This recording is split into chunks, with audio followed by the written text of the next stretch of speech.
Good evening from Keith Bracey's in the clubhouse, my sideways look at rugby union.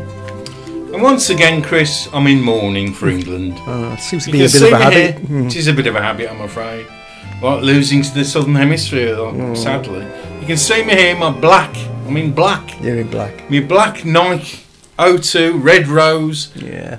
Showerproof jacket. I thought you were going to say black negligee then. No. That's later, Chris. Okay. Black niggle giggle later. No, I'm in my black here because I'm mourning. England fated to deceive once again. Mm-hmm. The fourth ranked side in the world, which England are, failed to beat the second ranked side, South Africa, once again at Twickenham on Saturday, losing 28-31. The same 3-point margin as last week against the All Blacks. That is 5 defeats, yes, 5 defeats in succession. Do you think Roy Hodgson had managed to hold on to his job if he lost 5 games in succession, Chris? No. There are not many managers these days who can hold on to the job after 5 defeats. Well, sadly. Look at the Villa, 6 defeats on the bounce. He held on to his job, apart from the Villa. I think his time's up shortly. Well, it could well be, Chris, could well be. Against Southampton on Saturday, we'll see. Yeah, well, they've just given Stuart Lancaster a 6-year contract. So that's looking pretty stupid now, isn't it? You know, after 5 defeats on the bounce. I mean, I can't see them losing this Saturday against Samoa. Don't say that. Well, you know, stranger things have happened. The Samoans have beaten the Welsh. Not difficult at this juncture. The Australians seem to be making a habit of it, having been gone 12 games undefeated against the Welsh. But England are also 12 games defeated by the South Africans in succession since 2006.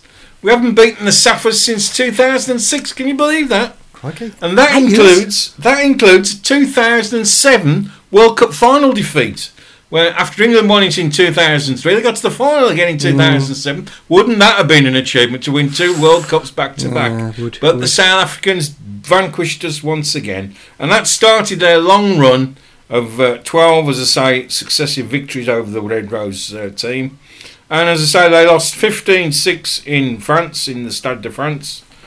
Or was it? No, I think it was in somewhere else. I can't remember, but it was in France. It was in France. It was in France, definitely in France. Yeah. Froggy World Cup. And when Mark Cueto, the Sale winger, is about to retire, and he holds the record for Premiership tries, by the way, over 80 Premiership tries, the former England wing failed to take a try-scoring chance right in the last minute, which then, as I say, has been the story forever onwards for England against South Africa. So what has gone wrong with England? For me, the half-back pairing has got to go. 9 and 10, scrum half and fly half, Danny Care and Owen Farrell are not up to it at the moment. And the link between the backs and the forwards is not functioning properly or quickly enough. Let's look more in depth at England's fly-half conundrum. Can I say that, Chris? Conundrum. Yeah. Conundrum. It's a good word, twice, isn't it? Conundrum. I've been eating that dictionary again, I'm afraid. Which could be said to be the tale of the 2 tens. Both sons of top-performing rugby league players.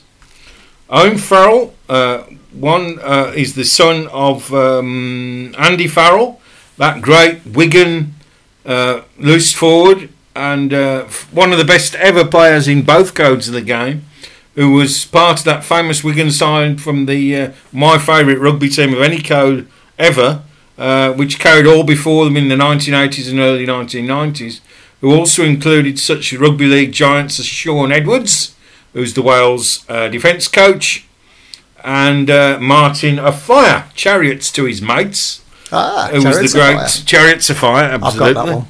You got that one? Yeah. It's no tumbleweed this week, is there? and a bloke called Ellery Hanley, not Ellery Queen, the detective. Ellery Hanley. Who's Ellery Queen? You've never heard of Ellery Queen, the detective? No. You've Never heard of Hillary Queen? No. The American defective, I nearly said. Defective, no. Detective. No. Hillary Queen mysteries. Are we going back to the 70s? 70s, yeah. Columbo days and things. A contemporary of Columbo was Hillary. No, sorry, that one's just passed me by. Just passed you by, Hillary Queen. You've heard of Sherlock Holmes, haven't you? Of course, yeah. You know he was named after Sherlock Street in Birmingham, don't you? Was he? And Baskerville House, the most famous of his books. Yeah. Well, John Baskerville gave Sir Arthur Conan Doyle the name for the Hound of the Baskervilles. Yeah. Did you know that? Oh! And my grandma... Go on. She lived in Baskerville Towers. Baskerville Towers? Where's that? Borsalleaf. Borsalleaf? Yeah, it's not there no more. Well, John Baskerville... I think they've knocked it down. Have they knocked it down? Yeah, no. John Baskerville was a famous typographer, would you believe? Mm. Not a tap dancer, a typographer. And he invented the Tampax. Sorry, he didn't do that. Although what a great invention it was. He invented the Baskerville typeface, Chris, which is one of the most famous and longest lasting typefaces in the world. And he was a brummie. And I bet you didn't know that. Well, Baskerville House is named after him. And the Hound of the Baskervilles, as I say, Sherlock Holmes, Sir Arthur Conan Doyle, who worked as a medical intern in Aston in the 1880s, which is where he got his name from for Baskerville House, and for also Sherlock Holmes, Sherlock Street. Great history of Birmingham there. I didn't know that at all. You didn't know that? No. Sir Arthur Conan Doyle, Nobel Prize for Literature novelist, had roots in Birmingham as a medical intern in the 1880s in Aston. So there you go. Bet you didn't know that about Brums, did you? Anyway, back to the rugby. As I mentioned, this great Andy Farrell was a great rugby league player, and latterly he turned his hand to Saracens and rugby union. But he didn't really make a great fist of that because it was a bit towards the end of his career. He was a bit injury prone, and they couldn't really decide where to play him, which is going to be the same problem with the new Bath rugby league recruit, Sam Burgess, who by all accounts is going to be one of the best ever converts to rugby union, along probably with Jason Robinson and who was the other chap who was very good at rugby league from rugby union from rugby league? Jonathan Davis. Jonathan Davis, the Widnes Vikings. Yeah. Okay. Welsh wizard. Yeah. Good evening, DJ Nick.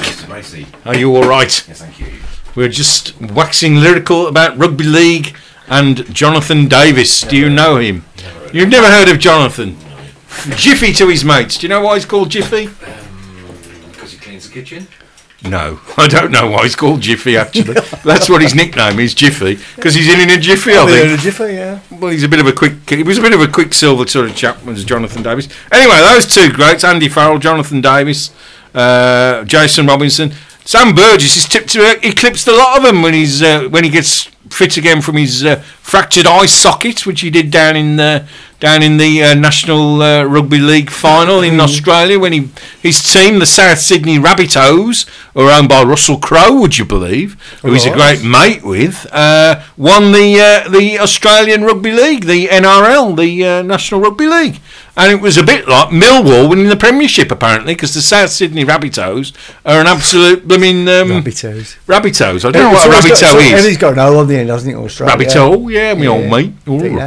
Anyway, the South Sydney Rabbitohs. Anyway, Sam Burgess has come to Bath. They don't know where to play him. Going to play him in the back row. England wanting to play in the centres because he's a 6'5" lump of muscle. Yeah. 18 stone. Do you fancy him, Chris? No. Am I getting I was just scared what you were going to say. Yeah, 6'5" lump of muscle is Sam Burgess. He's got 4 brothers as well, would you believe? And they're all as big. What? Do you know what the mum looks like? Incredible Hulk, probably. She's quite attractive, actually. I've seen pictures of her because she's very proud of her lads. 5 professional rugby league players and now professional rugby union player, and a potential to be a star like Sonny Bill Williams, who was the New Zealand rugby league convert who played for the All Blacks on Saturday against Scotland. But we're more of that later. So, is it to be Owen Farrell or George Ford? Now, George Ford is also the son of a top-class rugby league man, Mike Ford, who is the Bath coach, who George Ford plays for. Right. So we've got 2 sons of their fathers, really. 2 great rugby league players, Mike Ford, Andy Farrell. You know the father. Who sang that? Who's that? Go on. Don't tell him.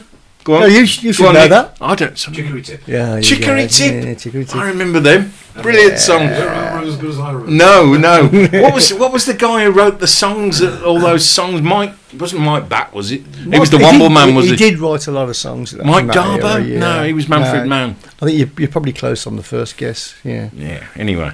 Yeah, so is he going to be George Ford or Owen Farrell? For me, Owen Farrell's had enough chances, more chances than a skinned cat. 9 lives he's had. He deserves to be dropped, in my opinion, and let George Ford have a go. Because George Ford's a little imp of a chap, and he'll dance through these big blokes. Great kicker as well, and he runs a very good game, but he needs to impose himself on these England stars to really get and he needs a start, Chris. He needs a start. He's not started an England game yet. Whereas Owen Farrell he's been trying to play him back into form because he's been blooming useless. On Saturday, he tried to run out of defence. Should have hoofed the ball down the field. Instead, gave an inside pass to poor old Anthony Watson, who was absolutely clobbered by 3 massive South Africans. The ball was turned over, and we gave away a penalty. And, well, the rest is history, as they say. Owen Farrell needs dropping, and I think George Ford is the coming man. Because frankly, we ain't got a cat in hell's chance of winning the blooming Rugby World Cup if we play like we played the last 2 weeks. Well, I was full of optimism. 2 weeks ago. Exactly. But we can't beat the Southern Hemisphere sides. They've come to our territory. They're absolutely wee-weed all over us. Yeah. And they're absolutely wiped the floor with us. These South Africans and these New Zealanders. Oh, you think we're going to win the World Cup? No. Who knows more about rugby than we do, Chris? Well, I would never bet on your England. last few predictions. There's nobody in this room knows anything about it. Frankly, at the moment, the way they're playing, they need a catalyst. They need some momentum. They need a spark, and I think George Ford could provide So that. they had somebody converted it. They need a catalyst converter then. Is that what I had? Tumbleweed again, Chris. Tumbleweed. Are you having a shave this week? No, I can't be bothered. You're looking a bit hirsute. I have to wait till Tuesday. I have on Tuesday. Is that a mohair hirsute? Hang on. He's coughing his guts Go on, up. coughing it. You got tuberculosis, Nick?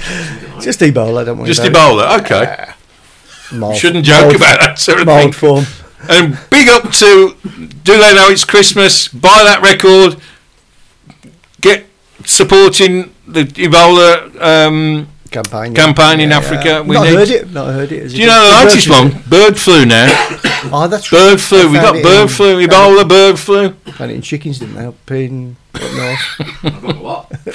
Give him a drink. Give the man a beer. No, I like listening to him. Can't joke to death. Anyway, back to George Ford for me every time. Owen Farrell's had his chances, and these good judges will see. We need to see whether George Ford can strut his funky stuff at Twickenham. And at the moment, we have only seen 10 or 15 minutes of George, so we need to give him a whole game, in my opinion.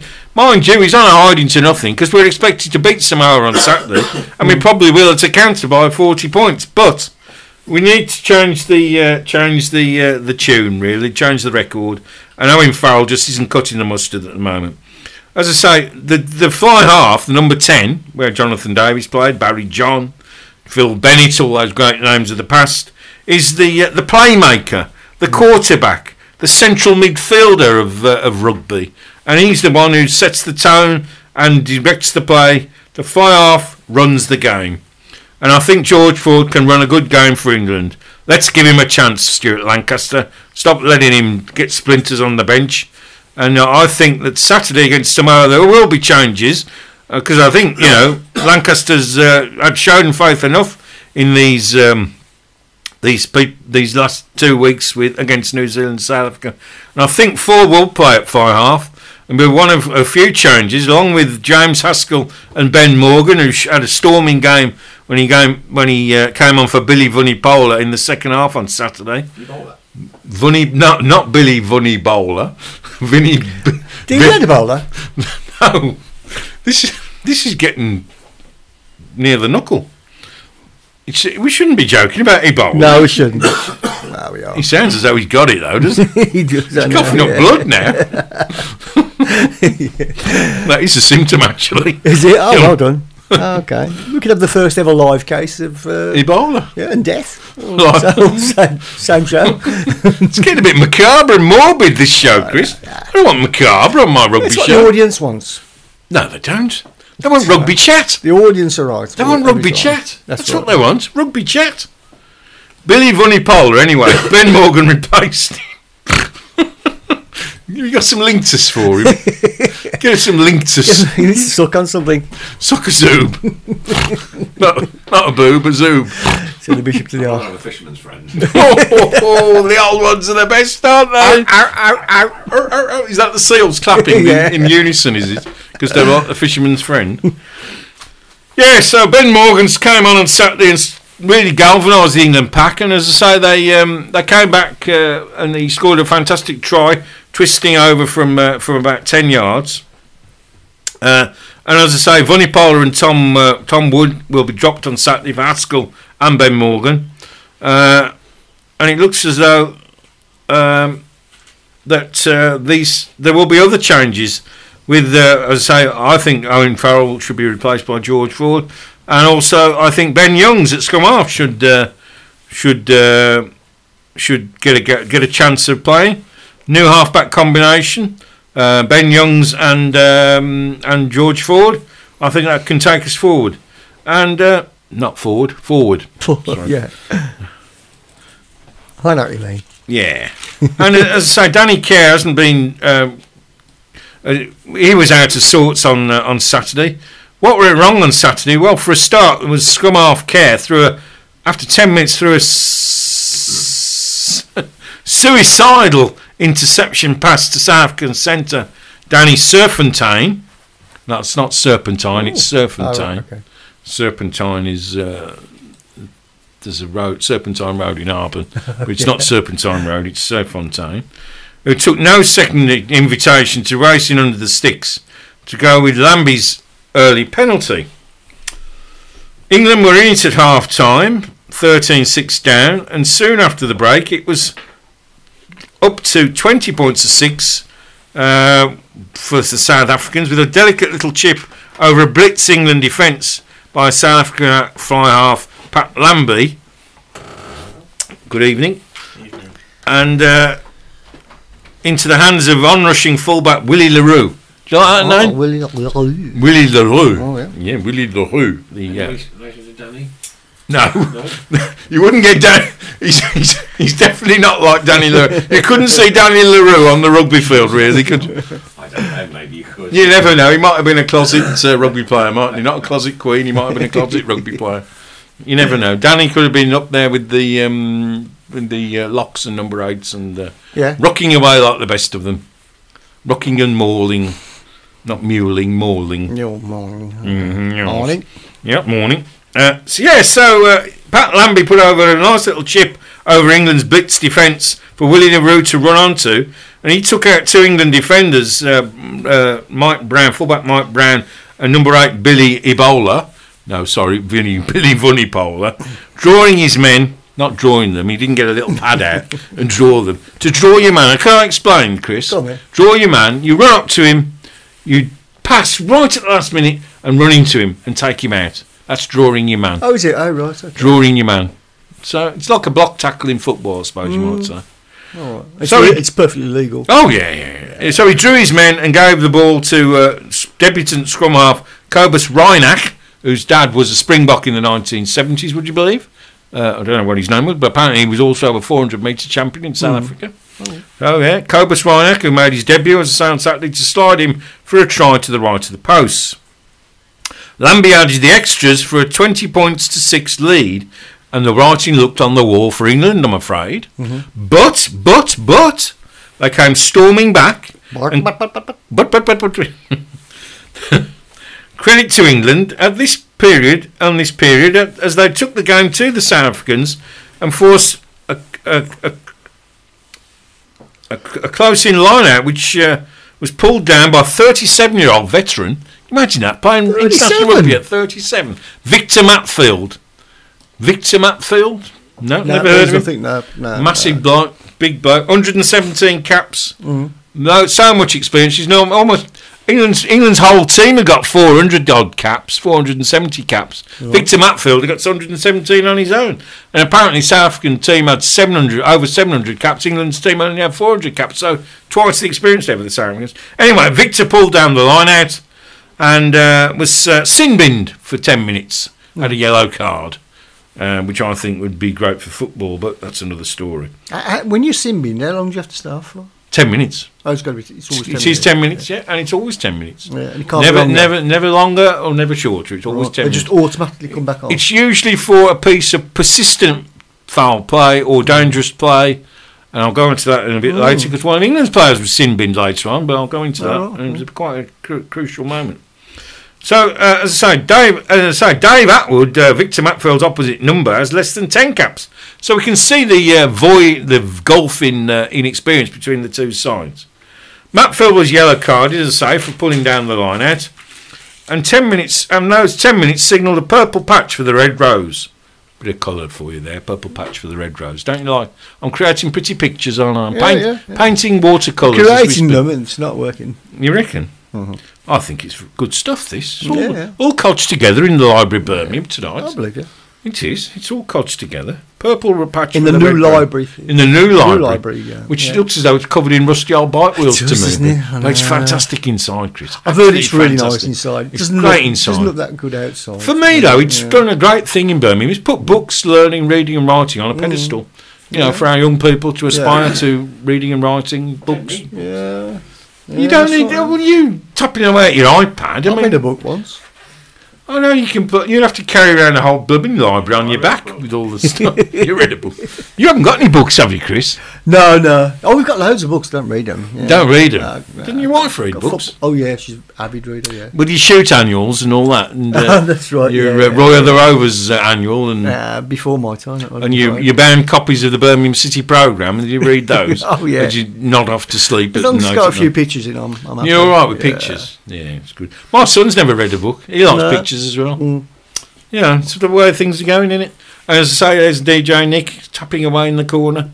He's tapping. Note I said tapping. Yeah. Not another word beginning with T. Yeah. Tapping away in the corner on his iPad, preparing tonight's Tilton Talk Show. Now, Chris, I just want to diverge a bit here. And we've had a bit of a campaign, haven't we? We've got our campaigning hat on. Oops, yes, do you want to tell the listeners about our campaign, Chris? Which one?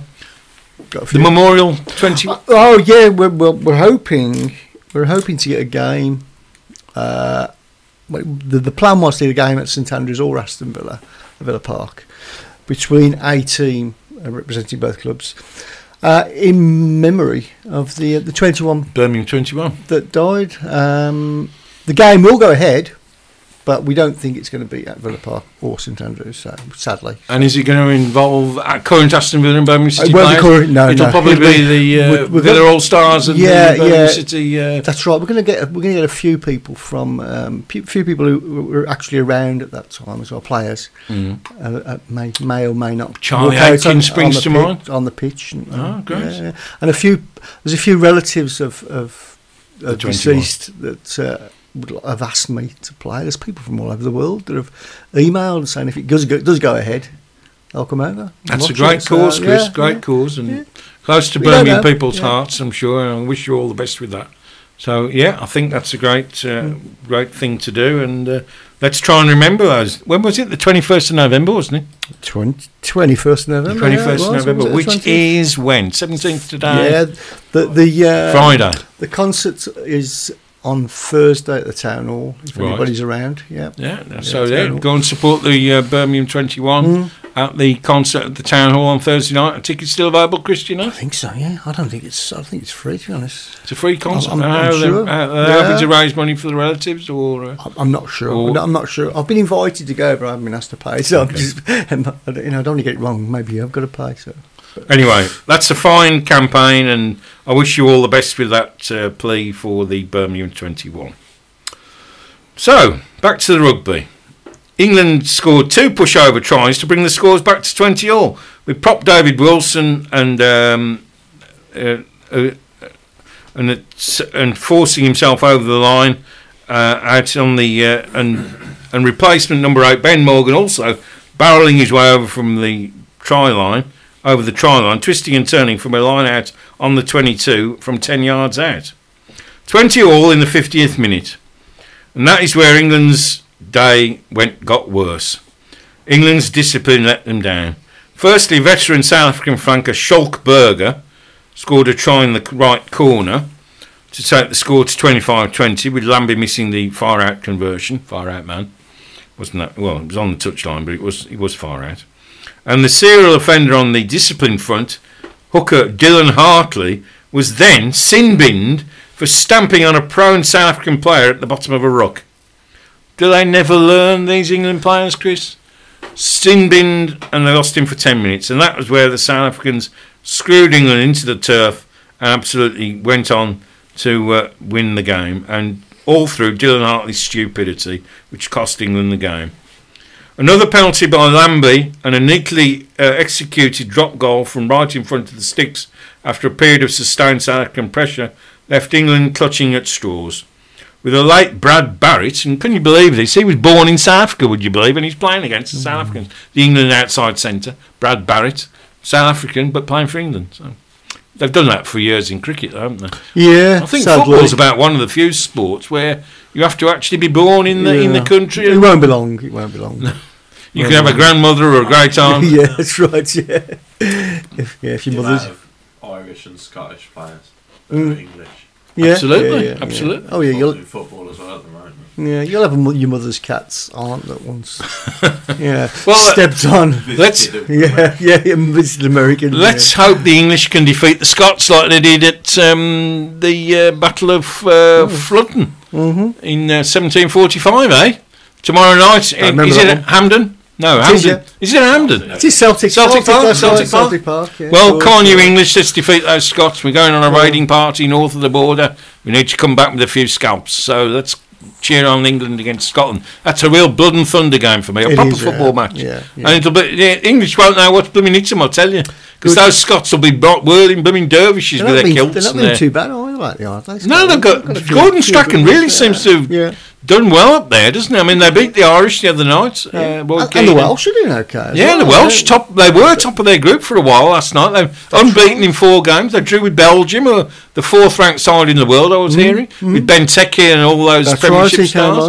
Eden Hazard and all them. Who are you? Benteke, couldn't score again. No. I gather he missed an opening goal right at the end, like he's been doing for the Villa over the last. In fact, they're all doing well. I think Northern Ireland are doing okay, and I think Ireland are doing okay as well. So. You know why it is? Because they've extended the parameters for teams to qualify for the European Championship. 24 teams instead of 16. Ah, right. So, of course, the smaller side who are quite decent clubs, but not good enough to get into the top 16. They can get into the top 24 like Wales, like Republic, like Scotland. So I think we can actually look forward to a few more interesting games at these championships, because for the last about 15 years it's purely been England who've been representing the British Isles in the European and World Cup. So big up to Scotland and Wales. Let's hope that the Welsh can do well at football, their second sport, and as well as they've been doing in rugby with the 3 Grand Slams over the last 10 years. So so as I say, England defeated again. With a drop goal from Pat Lambie, with Brad Barrett going over in the corner to flatter England again, losing 28-31 to South Africa. And for me, England will not win the World Cup with performances like this. If they lose to Samoa on Saturday, then I think we can really kiss goodbye to our World Cup hopes. But I don't see that happening, Chris, because Samoa are a second-ranked side. Enough of international rugby and England's woeful performances. Back to the bread and butter of the Aviva Premiership. I watched my first ever game of Aviva Premiership rugby on Saturday, because I won 2 tickets from Aviva for the Gloucester Harlequins game at Kingsholm. Took my son Adam and we set off at 5:30 p.m. from Albury, just near Junction 2 of the M5. Got on the M5, no problem. We didn't arrive back for another 7 hours, Chris. Can you believe that? 7 hours we were out for just having to go to Gloucester for a rugby. Was your dinner in the dog? My dinner wasn't anywhere. I'd had my dinner before I went. Oh, you were lucky. Chicken pie with fish. It was really nice. So we got back at midnight. Can you believe that? I will tell you the tale because it's a solitary lesson in planning your journey. Yes, we got delayed on the way, actually. I should have known it was not a great omen for the night. We got delayed by an hour and a quarter. We got in the ground about 8:15, so we missed the first half hour of the match. We then proceeded to watch quite a good game, actually. Won 22-15 by Harlequins, who were marshalled by Nick Evans, the All Black fly-half, who played a great game and nudged the Quins to win the game. Then we set off back home. We were parked in a Tesco car park just opposite the ground. Free car parking for 3 hours, which was great, so we didn't have to pay to park. I think I'd have probably topped myself to do that as well. We set off at 10 to 10 from the car park, Tesco car park near the King's home ground. We get on the motorway.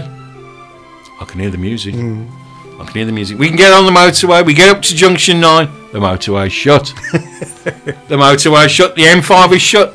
What the hell do I do? It's like my journey back from France, isn't it, Chris? Oh, yes. So we followed a diversion, which only goes and sends us south on the motorway back towards Bristol, doesn't it? So we go back to the original junction, junction 8, and then back on again, and this time we follow our own diversion with my son gripping his iPhone and looking at the GPS. We went via Evesham and Redditch, can you believe, ending up in Kings Norton, and that was 2.5 hours later. They don't send you back on the motorway at the next junction. Oh no, that's too simple. No. So it was a nightmare, and my journey, and it was a nightmarish journey. I got all these lorries behind me, flashing me and getting up close in my boots, because I didn't know the roads, of course, and they were unlit, they were country roads, the A46 and the A435 and the A441. So it was a bit of a nightmare, Chris. Anyway, enough of my troubles. I think at that point I will say I learned my lesson. I will always plan my journeys in future. I will make sure that the motorway is open. And from Keith Bracey in the clubhouse, it's good night and God rest you merry gentlemen. Good night. Good night, Grandpa.